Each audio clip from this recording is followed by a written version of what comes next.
Good day, everyone. Welcome to the second webinar on relationships. It's great to see you. Those of you that missed last week was the first webinar on the topic of relationships. You're welcome to watch the recording. You can find the recording on the Shadowmatch events calendar on the shadowmatch.com website. In the top menu, you'll see events 2022. If you click on the calendar and you navigate to last week, Wednesday's date, you'll find the recording. As you've noticed, we are also recording today's webinar and it will be placed on the calendar after today's session. You're welcome to share the link with anybody who you think will be interested in today's topic. There are not many announcements. I think just the same administrative arrangements. Your microphone is currently on a forced mute setting. What I will do today is at the end of the webinar, as soon as Peter has finished, we will stop the recording and then we will allow for questions. You're welcome to then ask your questions live. In the meantime, if you do have a question, you're welcome to post your question in the chat. I will also present those questions to Peter after we have stopped the recording. From my side, enjoy the session. Peter, thank you very much. Over to you. Thank you, Lizette, and welcome everybody. We don't have any additional information other than the content. Just before I start sharing the notes so that we all follow the same content, an introduction comment from my side, and that is that keep in mind that this session is predominantly a training session in support of the Shadowmatch relationship reports that the system generates. So there are 8 relationship types and it's framed by 4 relationship frames. And this is just to explain to the users and those who are involved with the Shadowmatch system what the principles of these relationship reports are. I have added to this session for today a little bit additional information on why relationships work and why they don't work and how to recover a relationship. But keep in mind, dear delegates, that this is training, it's not counseling or coaching. So in training, you take a factual approach. You don't take a counseling sort of a very much, well, a caring approach predominantly. It's a factual approach. So we look at the facts as per the model that I have built. You can also download the book Shadowmatch Success for All from our .com website, and on page 41 to page 51, you will find the content around what we have for today. Now, I think let's start immediately and refresh our minds with the video. The video is 2.5 minutes. Let's just watch the video again because this is such an important part. Well, it actually explains the entire framework of our relationship principles and the relationship frames. So let's watch the video again. We refresh our minds, have a close watch to the content. It's a very rich video. Let's go. This is the relationship model developed by Shadowmatch. Let me show you how it works. Imagine this circle as all our relationships. We divide it into an upper and a lower half. The upper part represents our two-way relationships. Both parties in the relationship must contribute, and both parties must gain from the relationship. The lower part represents one-direction relationships. The relationship is only dependent on one of the parties in the relationship. But let's divide this further, like this. The left half of our relationship circle represents social relationships with strong intuitive content. To the right, we have relationships with more rational and functional content. This leaves us with 4 relationship frames, and we can now give them specific names. This is a love relationship. This part is our friendships. Here we have business relationships. And last on our list is security relationships. I will now give you the core component of each relationship. A love relationship is a one-direction, social, and intuitive relationship. The interest of the beloved is of a higher priority to the lover than the lover's own interests. It is unconditional and it cannot come to an end. Nothing can destroy it, not even the behavior of the beloved. Second on the list is friendship. It is also intuitive and social, but it is a two-way relationship. Both must contribute and gain from it. The parties to a friendship relationship must share common interests, and they must spend physical time together that they enjoy. Regular fun time together is critical for this relationship. Now we go to a business relationship. This is a functional and more rational relationship. The key drivers for a successful business relationship are the exchange of value and the fact that both parties to the relationship are convinced that they are winning from the transaction or the exchange of value. Our last relationship frame is that of security relationships. These are one-way relationships. They are functional and more rational.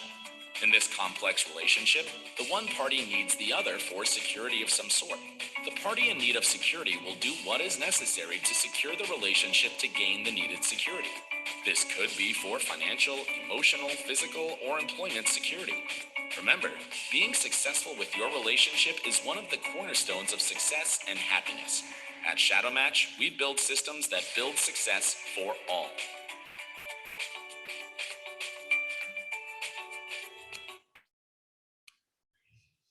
Good. We will now start with a very simplified overview of when do relationships work and when do they fail. Now, dear delegates, on this topic, books and books and books are available. Authors wrote books and published. Ministers of religion, psychologists, researchers, sociologists, neurologists, they write books. Now, obviously, we need to read all those books because it gives us an insight into the detail, but this is the core, basic, most simplified version of why do relationships work and why do they fail. Let's have a look at the relationship between people. This stack represents behaviors from the individual. All these individual behaviors relate to something that they do, a pattern or a habit that they have in terms of cleaning their shoes, making the bed, if I talk about marriage now, or cohabitation, washing the car, mowing the lawn, doing the dishes, dress up when we go out. There's a list. There could be hundreds of this. This is the index of the behaviors that I approve, behaviors from a friend or my wife or a business partner or my employer or my children. This is the index of the activities or the behavioral patterns they display that I approve. So I say, good, I like what you do. This is the index of your behaviors that I don't approve. So there are some things that I do not like. I don't like these things. And it's a pattern, it repeats itself. So there's a pattern of behavior. We do not easily get frustrated by a once-off event in the behavior of somebody. That we can always say, oh, well, you know what, it was a unique situation. The person lost a bit control over himself or herself. But these are the patterns that repeat. This is the index of, let's say, 4 things that I don't approve. I don't like this. Now, if the index of the behaviors that I approve is more than the index of the behaviors that I do not approve, I don't approve, the relationship works. We say the balance is on the good side and the relationship works. We must just be very careful that we do not overemphasize these things to such an extent that they outweigh the positive things. We must always be aware of the things that I do approve, that is okay, and I'm okay with it. The problem is, this relationship works. The problem is, when the index of the behaviors that I don't approve outnumbers the index of the behaviors that I do approve, now we are in trouble. And my experience is that even if these stacks are almost the same size or the same in numbers, the relationship becomes tense. So now the relationship is in trouble because the index of behaviors from my relationship partner, whoever that might be, my child, my son, my brother, my family members, my friends, my colleagues, my co-workers, my wife, if the behaviors that I do not approve are more than those that I do approve, the relationship is in trouble And the end of this relationship is a high possibility the relationship doesn't work. Now let's simplify this picture to the most basic components of how do we recover. And that is actually the end of the discussions, but there's a lot more to come. But in essence, if we want this relationship to recover and to work, what should we do? One line, only one line. What now? Do more of this and stop doing this. That's it. That's it. That's it. Finish. If you want the relationship to work, do more of the things that your relationship partner will approve and stop doing this. It's simple. There's no question around this. This is it. But unfortunately, this is not where it stops, because we can develop more and we learn more, and there is more to this simple scenario. Let's have a look at our picture. We have four relationship frames. Remember, we refer to this as relationship frames in shadow match language. So we have a love relationship, friendship, business, and security. And the video has now just explained what are the key components that make these relationships work. So I will go through the different relationship types now. A parent-child relationship is a relationship type. Where does it sit in the four relationship frames? It sits in this quadrant of love relationship. A parent-child relationship with a child younger than 12 years is completely embedded in the love relationship. This is where we need to formulate the anchors that holds the relationship together. We engage the child, the parent must engage the child with a single purpose: to anchor a love relationship. That's it. That's it. And obviously the video explains what a love relationship is. It's unconditional. It cannot come to an end. It's one directional. You don't have to deserve anything to gain the love of your parents, and you don't have to do anything back to keep it intact and to keep it functional. So it's an unconditional relationship, always on the side of the child, and it's a positive only relationship. The purpose of the first 12 years of the child's life is to create this foundation of a love relationship. There's no punishment involved, teaching and guidance. There's no such thing as punishment for the child. That is a very negative component that parents could easily revert to, and they could easily apply punishment and even physical punishment. And just by the way, keep in mind that any physical punishment of a child is against the law. Finish. That's it. So we don't argue the point, and we don't have to ask each other why not. The reasons are overwhelming.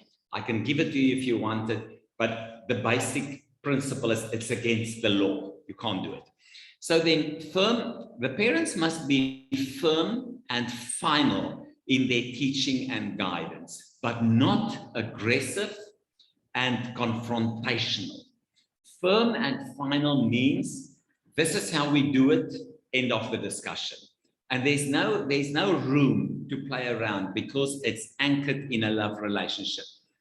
So then there's the rules, respect, and respect will shape the behavior of the child. We must have rules, obviously, but these rules are not punishment. It's not aggressive. It's not confrontational. It is guidelines. Explain it to the child is we have an agreement that this is how we live together. We have a contract, and this is how we live together. There are some of the things that I don't do as a parent because it won't be good in my relationship with you. And there are some of the things that you do not do, and I do not approve it, and just be honest and firm with it, but not aggressive and humiliating and with punishment. Respect will shape the behavior of the child, not punishment. In this area, respect is the shaping instrument, not punishment. So I know that there are a lot of parents and we have people around the table that says, yes, but why? I've been blah, blah, blah. Don't go there. It doesn't work. If the child becomes a teenager, the child is now older than 12 years, the relationship shifts from a predominantly love-only relationship to a relationship that is anchored in the love quadrant of our relationship frames, but now there is another component, and that is the friendship part of it. Engage the child with a single purpose to anchor a love relationship and enjoy activities and fun together.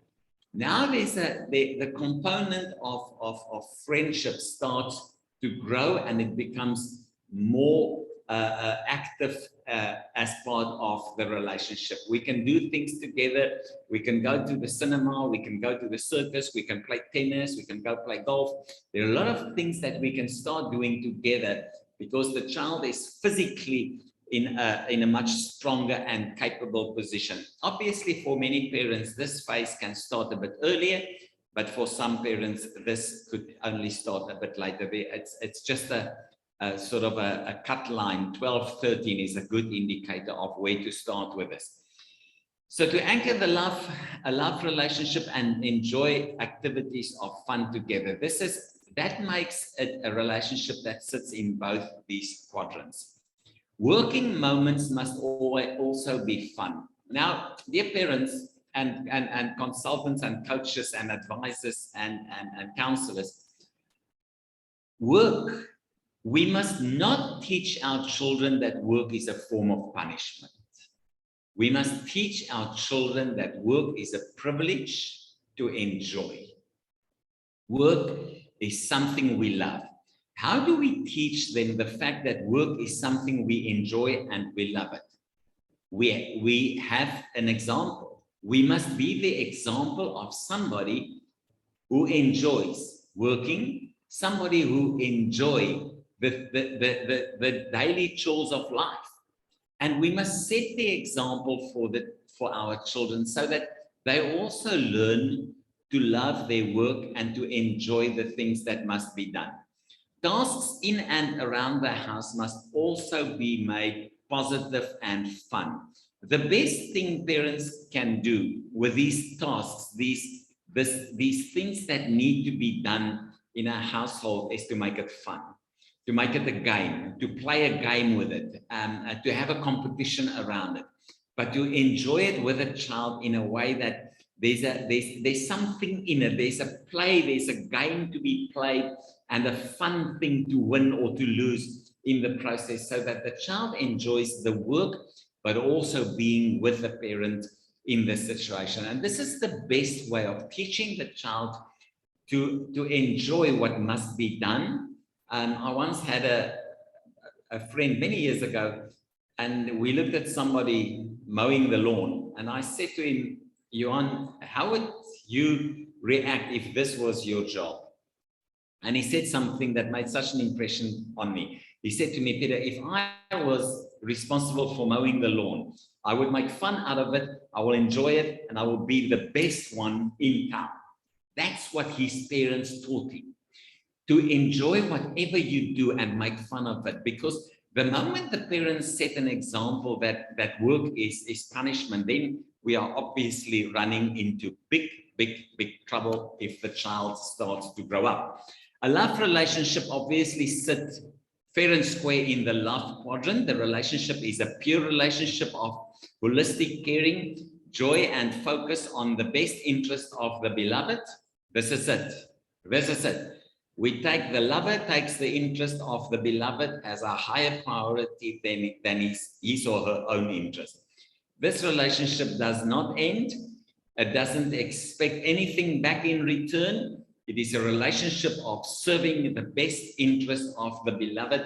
We're not going to go into more detail. This is a square and fair and square, straightforward relationship that is in the hands of one person, and that individual loves another individual without condition, without contracts, without expecting something back.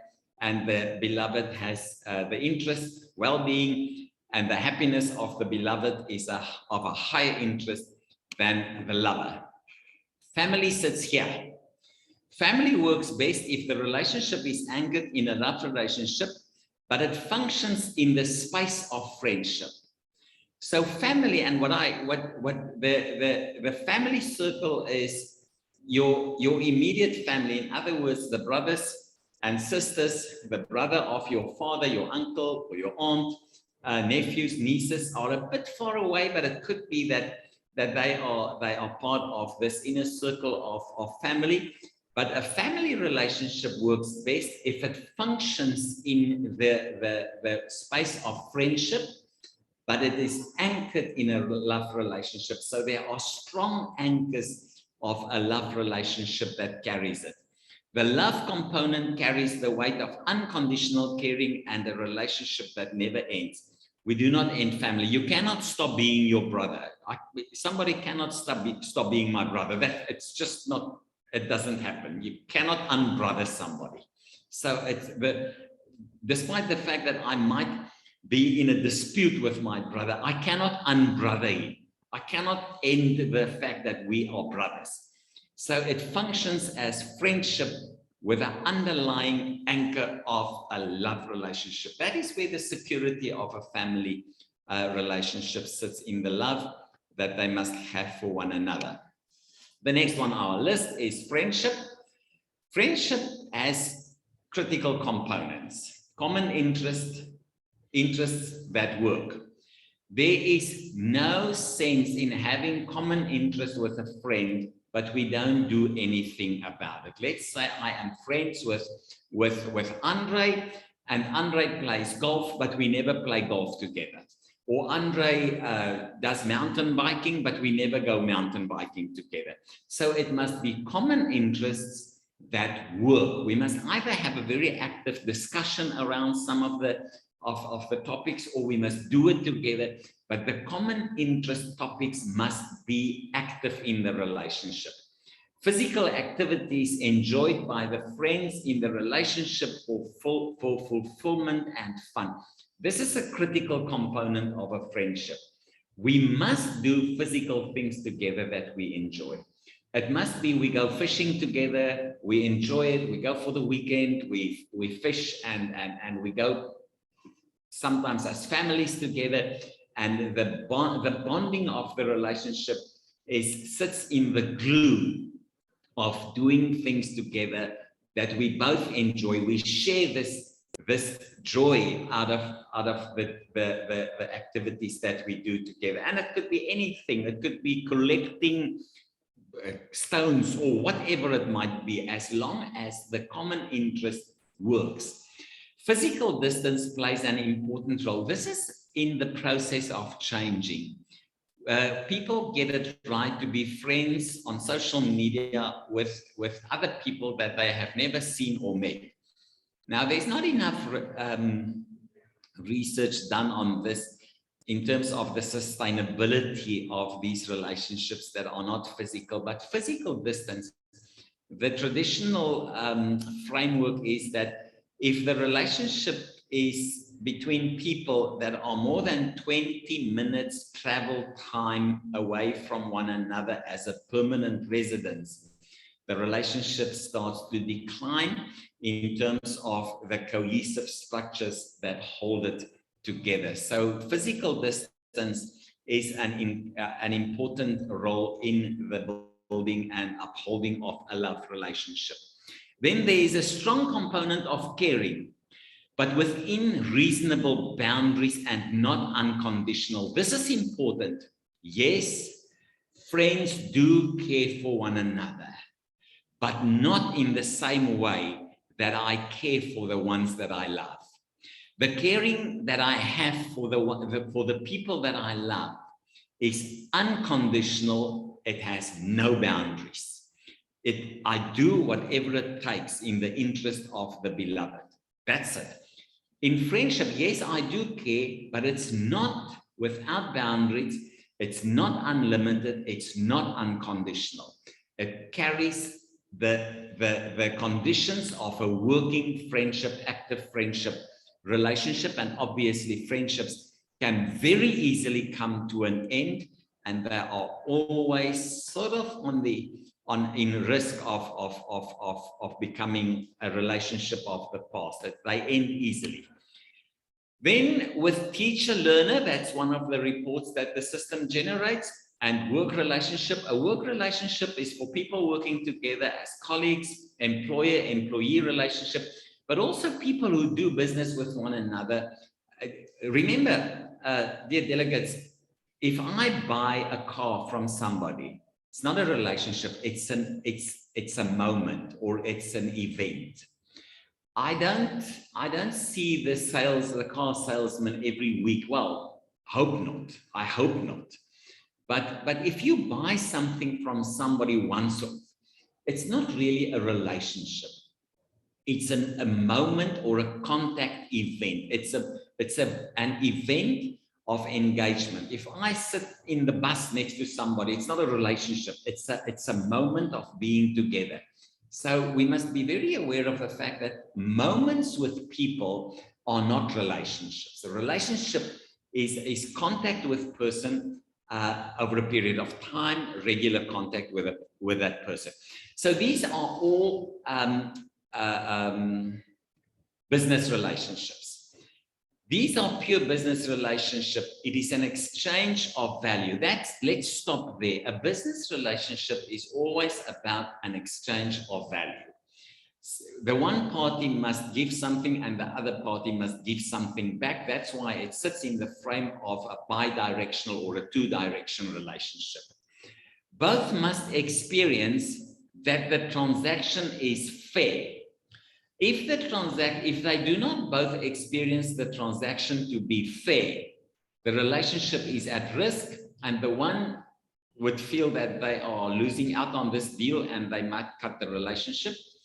Both must experience a sense of winning / gaining from the relationship. In other words, the money that I have given you is a good exchange for the value that I got back. If I don't have that experience, I feel that you have abused me, or you've been cheating me, or you have been dishonest with me, and you've been taking more money than what I got value from, and then the relationship is at risk of ending, and sometimes ending with a fight. Winning is holistic. It's not only winning in terms of a calculation that I made of the value of the car and the money that I paid for it, or the value that I give to my employer and the salary that I get back. Winning is a holistic picture. It's tangible, it's money, it's rational. Yes, I've calculated, I ran the numbers and the value in my mind. It is an experience-based winning. So I would buy a very expensive car that is not worth the money, but the experience that I get from the ownership is part of the value that I have. I might, just an interesting piece of information, people buy Rolex watches for hundreds of thousands of rand, and they never wear them. But the experience of having the watch is part of that value that they gain out of the transaction. So respect and all kinds of benefits to the transaction plays a role. It's not just a calculated dollar sign. It's more than that. The person must have the experience of winning and gaining from the relationship. Success of this relationship is based on a transaction structured in such a way that both parties win. And remember, we can obviously say that both parties can't always win. Yes, they can. Both parties can win. The reason for this is a fancy cell phone is extremely expensive. But I can't make it myself. I cannot put spares together and build a cell phone. So if I want it, I must buy it. So if I want the mobile phone because I need the thing, it's a working instrument, and it costs half the price of a car. Well, if you don't want it, leave it. If you want to buy it. And then you must make up your mind that you are winning from this transaction. So it's not a matter of I've been ripped off by the mobile phone manufacturer. My approach is, okay, you don't want a mobile phone, build one yourself, make one. Or if you can't make one, leave it, just live without it. But don't be unhappy about the fact that you have purchased it, because you have purchased it as a result of a calculated engagement with the product and the service provider, and you've made up your mind that this is a win. If you didn't, then obviously I have other words, then I'm stupid. Then I've purchased something that is just not worth what I need. Okay, cohabitation, just a short one. This is when students live together in the same apartment, or people have to live together. They are on a 3-month course, or they are working on a project, and they have to work in a house that they share, and they cohabitation, in other words, sharing the same living space. This is predominantly a business relationship driven by the rules for a successful business relationship. It actually sits in the business relationship frame. But being friends is a critical bonus to the relationship. It's not a must-have, but it's a critical bonus to the relationship. Say, for instance, 5 students move into a house that they share, and they rent the place together.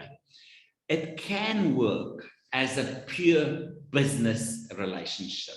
It can, but there's a massive bonus to the experience of living with other people if it could be supported by a friendship relationship of some sort. And it doesn't have to be that very tense and intense friendship relationship, but it's a bonus if we share common interest on other things, and we can from time to time do a few things together.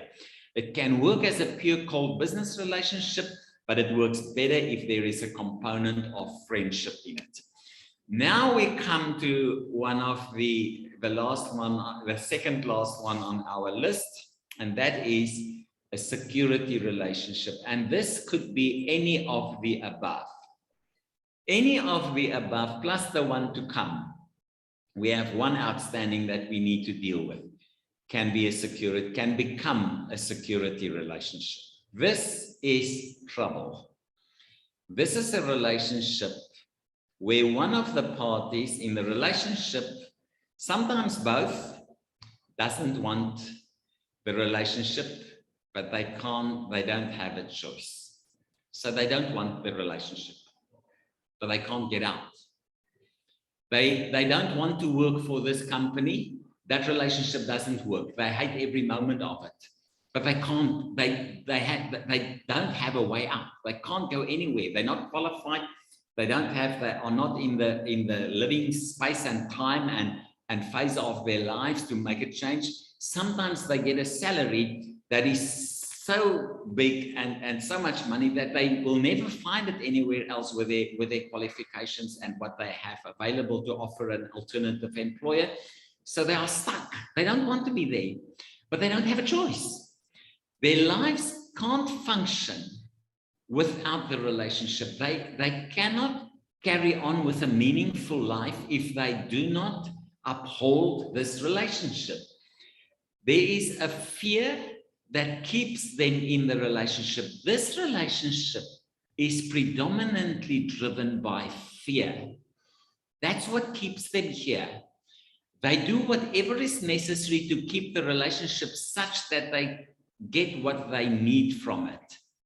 Now, just hold with me. It could happen with a parent-child relationship. It could end there.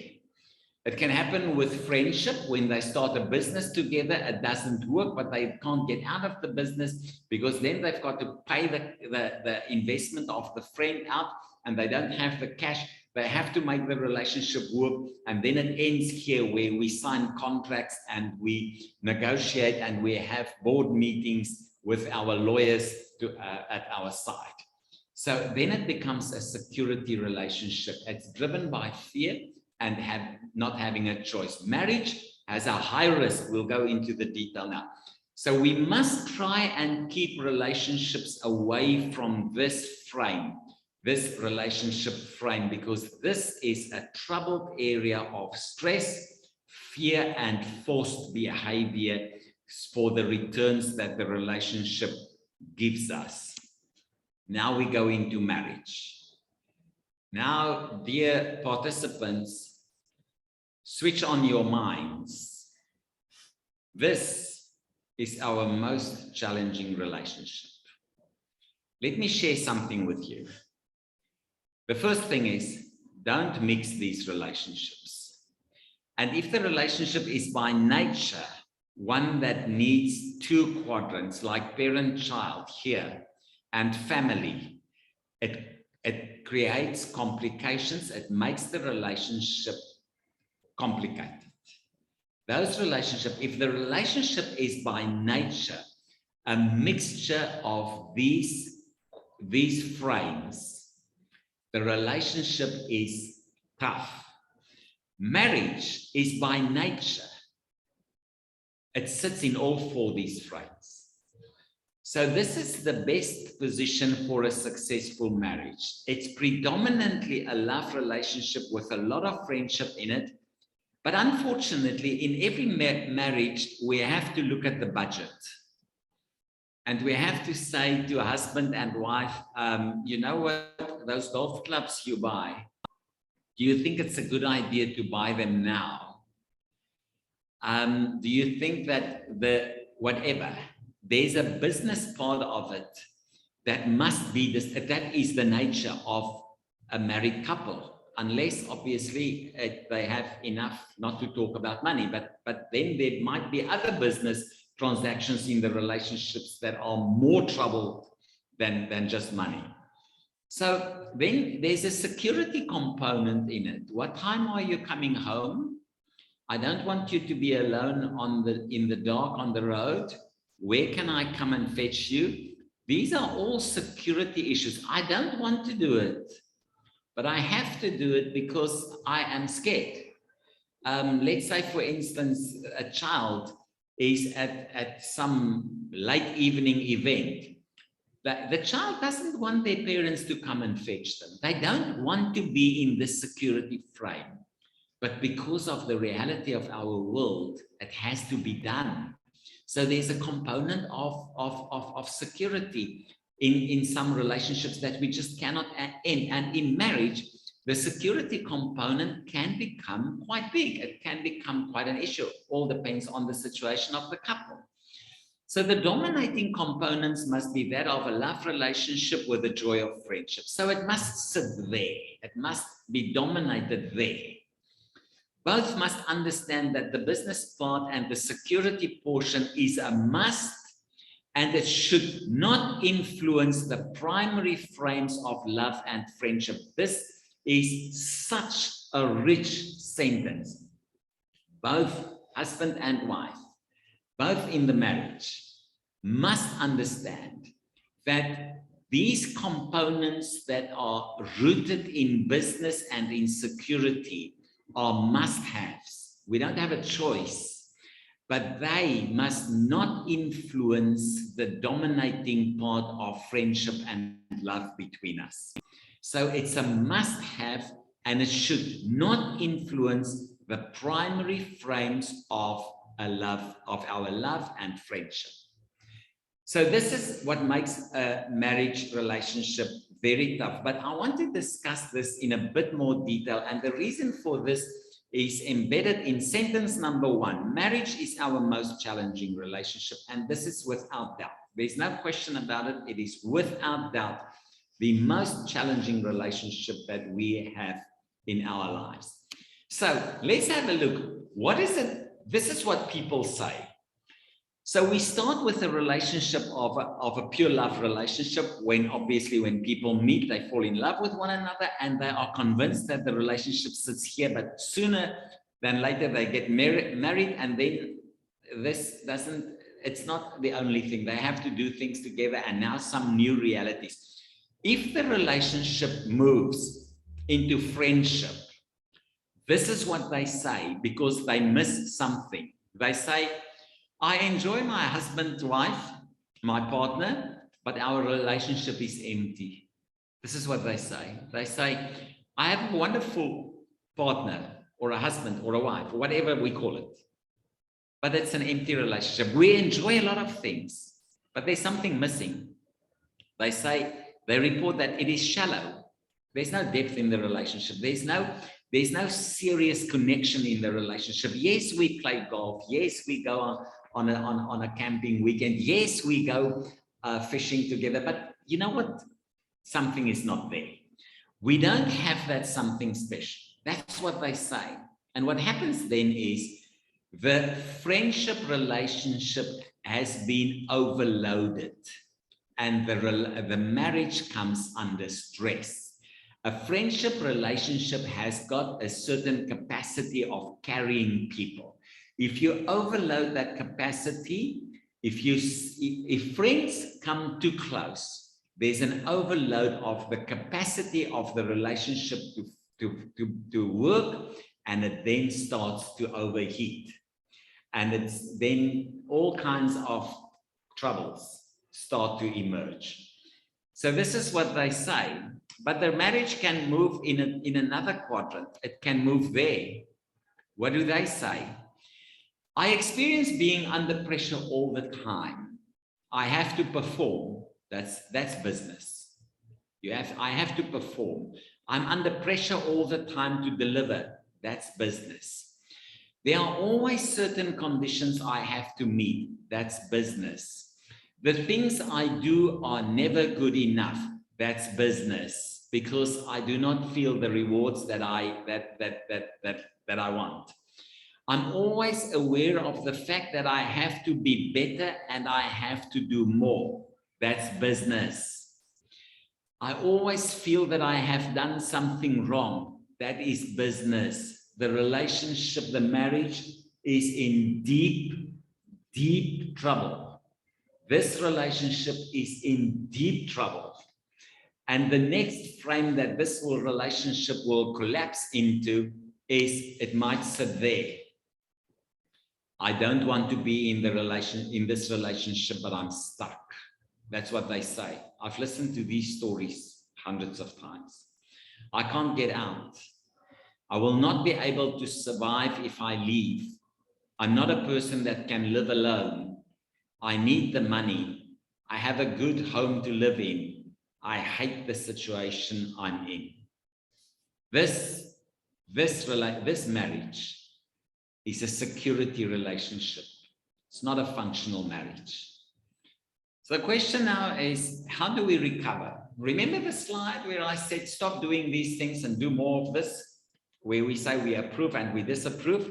Let's have a closer look at what we do in this case. What do we do when a relationship is troubled and compromised? These are principles. I'm working on things to help the coaches in future, but these are the principles. Let me share them with you. This is plan A. Plan A is decide on the frame that dominates the relationship. So the first thing that we need to decide is to say, okay, what kind of a relationship is this that presents as a troubled relationship? Is it a friendship relationship? Is it family? Is it parent-child? Is it the business? Is it the work with colleague relationship? What relationship type is it? Right. Once you have the relationship type, then come back to this picture or this video and say, where does it sit? Where does this relationship type, friendship, sits there? Cohabitation sits there. Work relationships and colleagues and employee sits here. Marriage sits, a healthy one sits there, dominated by love and friendship, and a small portion of those two. Family sits here. Parent-child, smaller child sits here. Teenager and adult children sits there. So the first thing is decide on the frame that dominates the relationship that is in trouble. That is step one. Then do the things that are in line with the key drivers of that relationship frame. So that's it. What are the, remember, we don't want to go there. We don't want to go there. So it's a love relationship. Cool. Do every day one or two things that portrays a love relationship. Be kind, be caring, be friendly, be supportive. Care for the loved person despite your own interest. Give more than what you take. Be unconditional. Don't expect something back every day. Every day. Do these things because you invest in a love relationship. Parent-child, husband-wife, marriage, whatever it might be. Make sure that your relationship partner approves your behavior with a positive and honest spirit. In other words, do the things related to the frame that your relationship partner honestly approves. The person must walk away and say, that was nice. I like that. I like what Lizette did today. I like this moment with my husband. I like this moment with my son or my daughter, whatever it might be. So do it with an intention and a desire to make the relationship a success. If this is not there, you're wasting your time, because then you don't really want the relationship to work. If it doesn't work, or if you honestly cannot uphold your efforts, then we go to plan B. Plan B. This was plan A, now plan B. Plan B is, let's say it's a friendship relationship that doesn't work. This is just an example. Just an example. It could be marriage, it could be colleagues, it could be work relationship, whatever it is. Family, parent-child. This is just an example. Let's say it's a friendship relationship that doesn't work. Decide on the best alternative frame. For example, the friendship is compromised as a result of their business partners. Then discuss it and move the friendship relationship to an alternative frame. Now, redefine the friendship in the alternative frame of business. Then manage it according to the principle that defines the alternative relationship frame, and let it die in the challenging frame of friendship. So in this example, what do we have to do? They started the business relationship compromised the friendship. Kill this. Be honest and say, kill this relationship. And move it to be a business-only relationship. So no watching the rugby together, no fishing trips together, no golf together. Business. That's business. Finish. We are here for business. And if you decide to change the relationship frame, I have worked with many people in marriage counseling. If this doesn't work, they move it to be here. Don't do it. The optimal position for marriage is to have small balanced components of business and security anchored in a rough relationship, functional in a friendship relationship. So you need to move it there. If it doesn't work there, then you are in trouble with the marriage, because marriage doesn't work there only, it doesn't work here only, it dies there. So decide if the relationship is possible in one frame, shift it to a different frame, and then manage the relationship in the alternative second best frame, or plan B. So if both plan A and B fail, cut, quit, and go. End it. End it. I can tell you horrible stories about not ending a relationship and nagging people to stay together. If it doesn't work, cut, quit, do everything possible to get out. A relationship is a destructive force if it doesn't work. If you cut, quit, and go, and you can't cut, quit, and go, then stay for security purposes. At least know it and live with it. That's it. That's it. End of the story. You cut, quit and go, or you stay for security purposes, but then you know how it works and you know it and you live with it and you just live it out. With that, dear delegates, thank you very much. On Monday, the 20th of June, we have an employee engagement webinar, a Shadow Match webinar for everybody who is interested. It's a burning issue currently in the workplace. On Wednesday, the 22nd of June, we have Shadow Match coaches in our advanced training for coaches only. With that, Lizette, thank you very much, and over to you.